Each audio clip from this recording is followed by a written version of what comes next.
এরপরে ডাক্তার কাছে যেতে হয়, এরপরে শরীরে মাপ করতে হয়। ডায়াবেটিস বাড়লো কি কমলো, মাথা সাহসা দেয়, এত হিসাব নিকাশ খালি দুনিয়ায় থাকার জন্য, দুনিয়ার শরীরকে সুস্থ রাখার জন্য।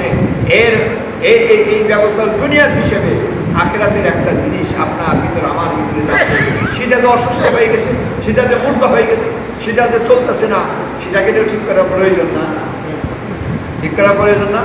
তার নাম ফি কুলুবিহিম মারাদুন ফাযাদাহুল্লাহু মারাদা। তাকে আল্লাহ রাব্বুল আলামিন কোরআনের ভাষায় ফি কুলুবিহিম মারাদুন, কুলুব তাকে বলা হয়, কাল বলা হয়েছে, যেটাকে হার্ট বলা হয়, এটাকে কুলুব বলা হয়েছে, কাল বলা হয়েছে।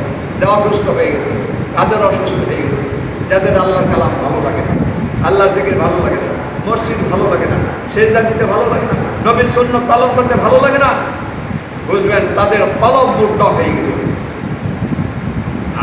আল্লাহ রাব্বুল আলামিন আলা বিযিকরি তাতমাইন্নুল কুলুব, এই মোটা লোকেরা তোমরা কি আমি আল্লাহর জিকির ছাড়া, আমি আল্লাহর স্মরণ ছাড়া তোমরা কি তোমাদের কলবে শান্তি পেতে চাও?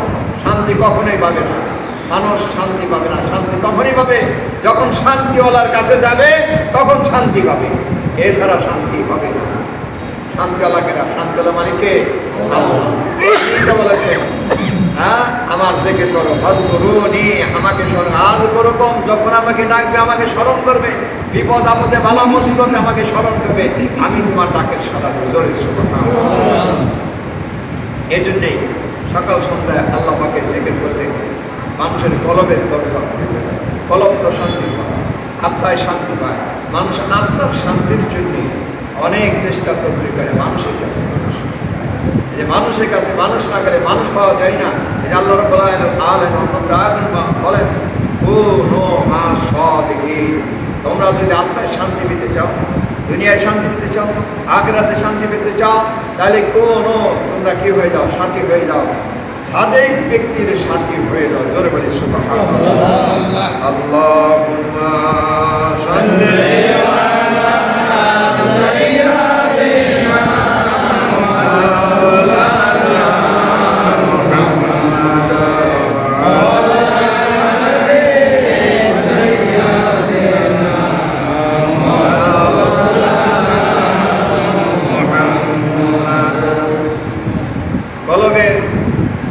আল্লাহ রাব্বুল আলামিন কোরআন কারীমের মধ্যে বিভিন্ন জায়গায় আল্লাহ পাক উল্লেখ করেছেন। আর এই কলবের শক্তি অনেক বেশি। হাদিসের মধ্যে আল্লাহ নবী বলেছেন, আলা ইন্না ফিল জাসাদি মুদগাতান ইযা সালাহাত সালাহাত জাসাদু কুল্লুহু ওয়া ইযা ফাসাদাত জাসাদু কুল্লুহু আলা ওয়া হিয়াল কলব। হাদিস বুখারী শরীফের মধ্যে আল্লাহ নবী ইরশাদ করেছেন, নিশ্চয় মানুষের দেহের মধ্যে আছে এক টুকরা গোশত, আলা ইন্না ফিল জাসাদি মুদগাতান, টুকরা, মুদগাতান শব্দের টুকরা, আলা না জাসাদি ফিল মুদগাতান ইযা সলহাল জাসাদু, যখন ওই টুকরাটা কি হয়? পরিষ্কার পরিশুদ্ধ হয়, তখন তার দেহটা পরিষ্কার পরিশুদ্ধ হয়ে যাবে। সুবহানাল্লাহ। এই দিক থেকে আমাদের দেশের কিছু আধ্যাত্মিক জগতে চলাফেরা যেনারা করে, এই নামাজ কালামকে অবহেলা করে, এই যে আমরা যে নামাজ কালাম করে, আলেম নামাজ কালাম করে, নবী পয়গম্বর নামাজ পড়ে সিজদা দিয়েছেন, এই সিজদাকে তারা অবহেলা করে, কিছু সমাজের মধ্যে কিছু লোক আছে, তারা বলে আমরা দেখাই না নামাজ পড়ি না, দেখাই না রোজা থাকি না। আছে না এমন কিছু একজন মানুষ আছে? আছে, বলে নাউজুবিল্লাহ। কেন নাউজুবিল্লাহ বলতে বললাম? কেন? আমার নবীজির চেয়ে বড় নবী আল্লাহ রাব্বুল আলামিন কাউকে পাঠান, এবং শেষ নবী সর্বশেষ নবী, তিনি তো দেখানো নামাজ পড়েছেন, দেখানো ওযু করেছেন, দেখানো গোসল করেছেন, দেখানো পায়ে হেঁটে মসজিদে নববীতে গেছেন না? করছেন না? তার চেয়ে বড় কোনো সাধু যদি বলে আমি দেখানো নামাজ পড়ি না, জাহেরা নামাজ পড়ি না, জাহেরা মানে প্রকাশ্য নামাজ, এই যে মসজিদে আসা যাওয়া সবাই দেখে, ঈদের নামাজ পড়া, শুক্রবারে জুমার নামাজ আসা, পান থেকে নানা মসজিদে এসে জামাতে নামাজ পড়া, অথবা কোনো বাড়িতে কোনো মিলাদ মাহফিল এলে কোনো মাঠের মধ্যে মানুষ জামাতে নামাজ পড়ে, সেখানে যাওয়ার নামাজ একসাথে মানুষের সেটাকে দেখে না? যদি কোনো মানুষের কথা বলে আমি দেখানো নামাজ পড়ি না, তারই মাথা রাখবে। যত বড়ই সাথে পুরুষ হোক না কেন, পানির উপরটা যদি হাইটা যায় সে ভণ্ড হবে, অকৃতকার্য হবে। কারণ সে নবীর সুন্নতকে মানে নাই। মানতা সাব্বাবি কাউমি ফাফাবির হোক, নবীর সুন্নতকে অস্বীকার করেছে, নবীর জামাতকে সহ অস্বীকার করেছে।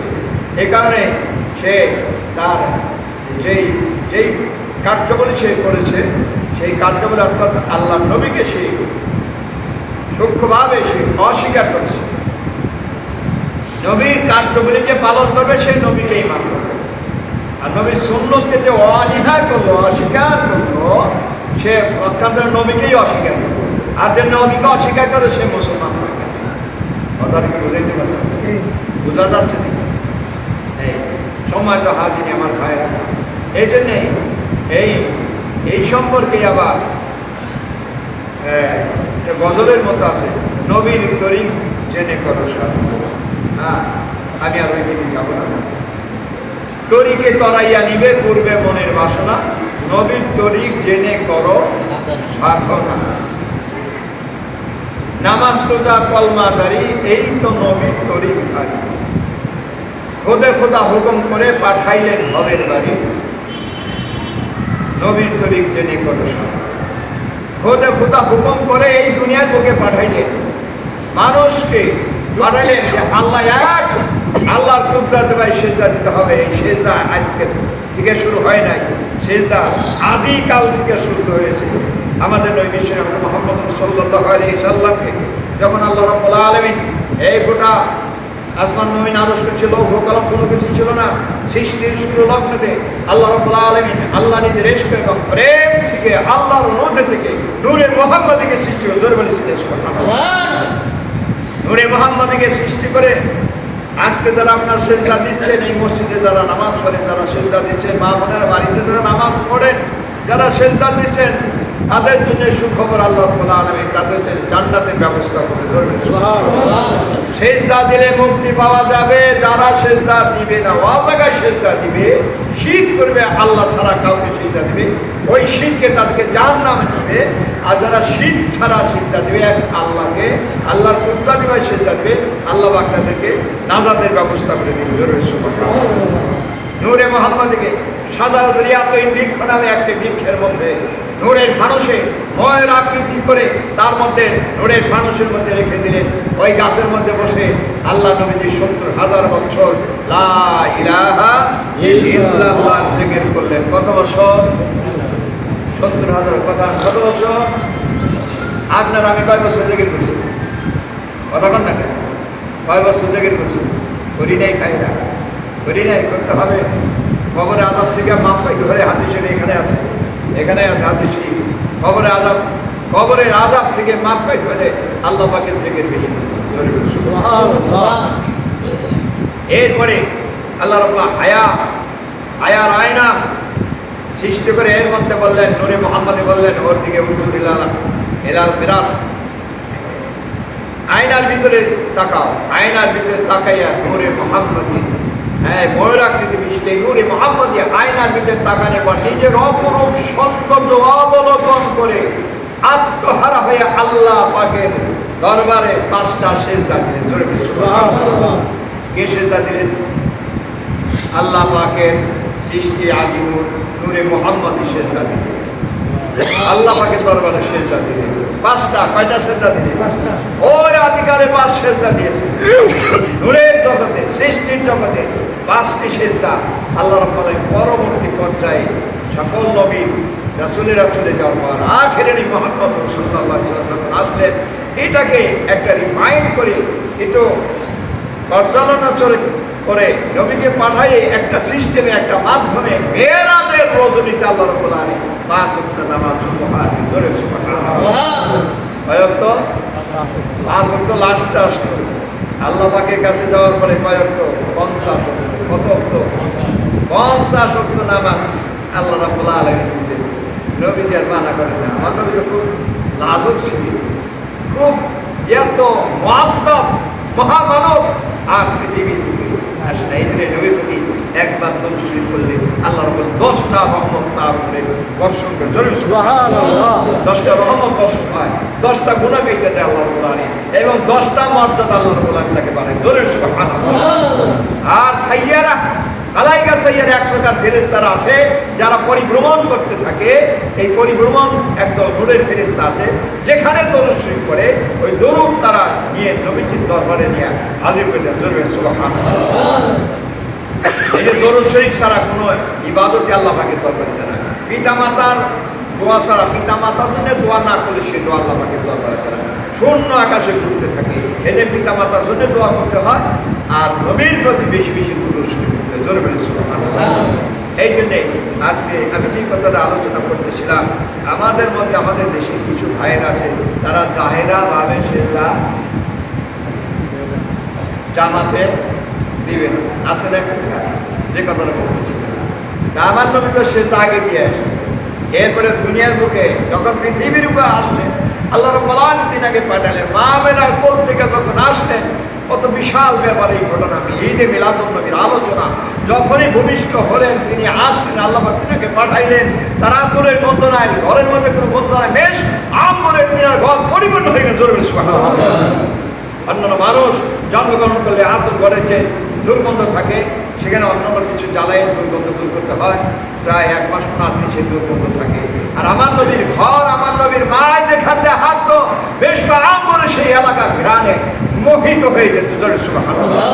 আর আমার নবী মা আমেনার কোল থেকে এই যে রবিউল আউয়াল মাস চলে যাচ্ছে, শেষের দিকে হয়ে আসছে, রবিউল আউয়ালের দিন ভোরবেলা, না দিনে না রাতে, যখন মা আমেনার পেট থেকে দুনিয়ার বুকে আসলেন, আমার নবী বের হওয়ার পরে, দুনিয়া আসার পরে তিনি সেজদায় পড়ে রব্বি হাবলি উম্মতি বলে দিয়ে আল্লাহ পাকের দরকার।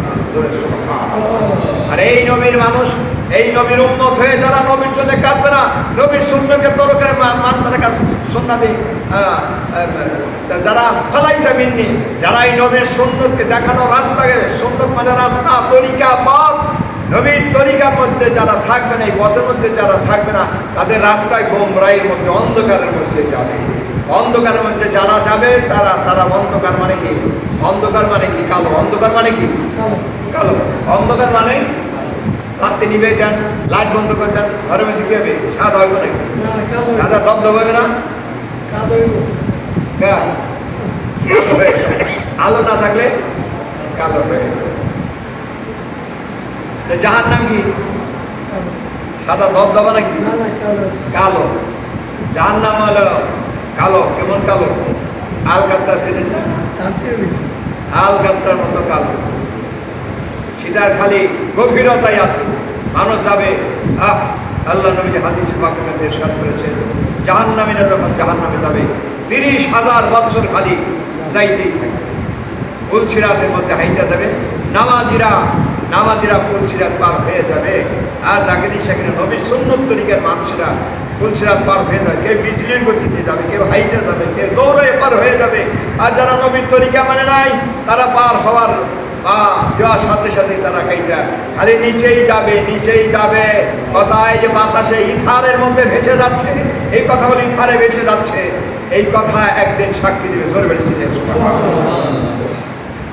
এই জন্যই নবীর তরিকে দেহনে করো সাধনা, ও মনা নবীর তরিকে দেহনে করো সাধনা, তরিকে তরাইয়া নিবে, তরিকে তরাইয়া নিবে পূর্বে মনের বাসনা, নবীর তরিকে দেহনে করো সাধনা, ও মনা নবীর তরিকে দেহনে করো সাধনা, নামাজ রোজা কলমা জারি এই তো নবীর তরিক ভারি, নামাজ রোজা কলমা জারি এই তো নবীর তরিক ভারি, খোদে খুদা হুকুম করে পাঠাইলেন ভবের বাড়ি, যে করে নবীর পায়রবি তারে ভুলে রয় কি নবী নবী নামে, সবই খুবই করছেন সেই রব্বানা, নবীর তরিকে দেহনে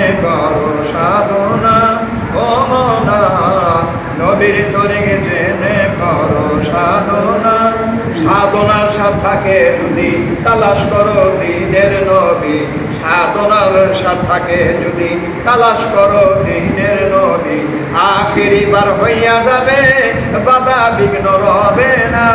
শুধুই কান্দি কাতর দিনে কি করিলাম সরা, ভুলে পড়লাম ফেরে, এভাবে দিন যাবে না। নবীর তরিক জেনে করো সাধনা ও মনা, নবীর তরিক জেনে করো সাধনা। তরিক রাস্তা, নবীর এই রাস্তা থেকে আমার যখন মানুষ দূরে চলে যাবে, তখন তারা কি হয়ে যাবে, নবীর সাথে যখন তাদেরকে কি করা হবে, কবরে, এই ধরনের মানুষ যখন কবরে যখন যাবে, দুনিয়ায় বাসুলতা করতে পারে, অনেক তর্ক করতে পারবে, চলবে, কিন্তু মৌতের হাত থেকে রেখাই পাবে না।